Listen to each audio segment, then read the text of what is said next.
gameranx presents another episode of Before You Buy. You know, the show where we bring you some straight up gameplay and some first impressions of the latest games releasing. As usual, I'm Jake Baldino, and today I'm playing Watch Dogs 2. It's Watch Dogs, but better. You've probably heard that, and it's probably what you were hoping for. But the thing is here, it's just where the series goes now will determine whether or not you'll really love it or hate it. Let me get this out of the way. I didn't mind the original Watch Dogs at all. I mean, yeah, it was overhyped and it had tons of problems, but I still managed to find a lot of cool shit in it. Where Watch Dogs 2 really improves is its sense of character, story, and gameplay. Those are probably the biggest complaints of the first game, and Ubisoft set out to try and fix them. Firstly, you'll probably notice that things are more fleshed out and less repetitive. It's still an open world with a bunch of stuff to cross off a list, but a combination of good progression systems and just more purpose and variety makes things feel stronger. What I really dig mostly, and I'll get to that later, are the improved stealth systems. It actually feels like the game stresses stealth much harder this time around. The game is incredibly hard and challenging without using stealth. The default weapon is even a stun gun, and the RC car and drone give you much more surveillance options, as well as new ways to distract, hack, and kill. And that's where Watch Dogs 2 works the best. It's freaking awesome when you're doing that stuff. There's enough mechanics in the game now to give you a bunch of options to the point where it feels like a playground. Every stealth scenario and every scenario feels like a sandbox. Plus, there's a lot more verticality in this one. You're gonna spend a lot of time on the rooftops of San Francisco. You're gonna be running around, you're gonna be climbing stuff, you're gonna be parkouring, which looks pretty cool, but ultimately doesn't really add anything. This shit ton of options that you have at your disposal that I already mentioned even lends itself to getting to higher ground. You know, you can like fly your drone up somewhere, you can hack a crane and do all weird stuff like that. It's just a good way of pointing out that everything in this game can be improvised. Now, two things I don't like with the gameplay is that some of the hacking relies way too heavily on these augmented reality pipe puzzles. This is where you follow trails of line of code in the game and tweak pipes to get the data to flow the right way or something. Watch Dogs 2 falls back on this way too much, and after a while they just feel extremely freaking grating. Also, the stealth this time around feels stronger in the hacking and surveillance sense,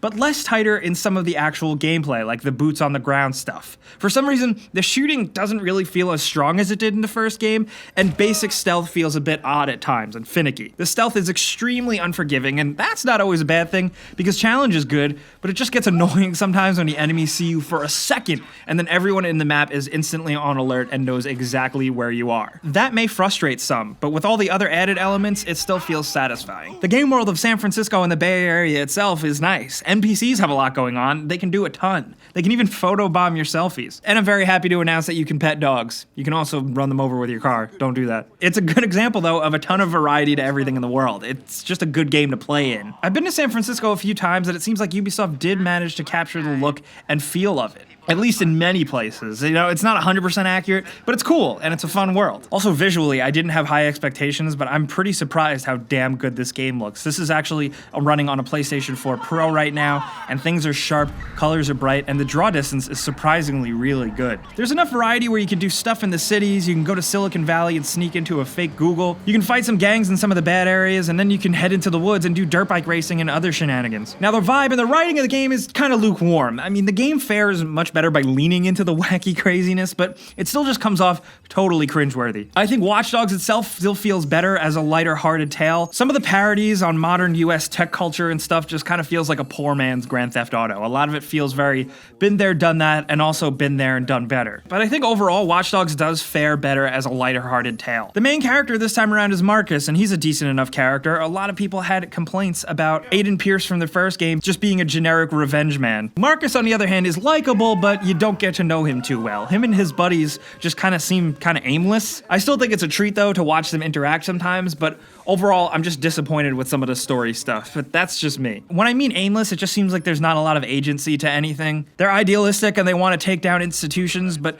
overall, it's just kind of carefree. And starting a game and for a while, you don't really feel like you even have an end goal. Say what you want about Aiden Pierce, but at least you know what he was out to do. He was a revenge man and he wanted revenge. Watch Dogs 2 doesn't give you any of that feel. You don't really know what you're doing for quite a while. And I will say that Marcus and the open world design does run into that issue where things don't quite fit with the character. Like, you know, using drones and RC cars to sneak in and hack stuff definitely fit with the character. It makes sense for a cool young hipster hacker guy to do this stuff. But then again, shooting cops and everyone around with a neon pink AK-47 doesn't really feel accurate to the character. The story and gameplay are very much at odds with each other sometimes, and that doesn't bother a lot of people. It doesn't bother me, but it might bother some. Multiplayer, I think, is much more improved. People hacking getting into your game and vice versa is still annoying sometimes when you're interrupted, but it feels smoother this time around, and it's still like a fun game of cat and mouse. It's simple and it's fun, and it's more streamlined now. The big problem here, though, is that Ubisoft still has to fix it. At certain times of day, it's essentially broken because the game has a habit of sometimes slowing down to a crawl with a big frame rate hit, thanks to online connectivity issues. Now, it already has gotten better thanks to a patch, and you can disconnect from online. Some people don't care about the online, but it's still something to be aware of, and I had to mention it. I think Watch Dogs 2 is fun. It loses some of the stuff from the first that if you were a big fan, you might miss it. Characters feel directionless, there's less real violence and danger and grit,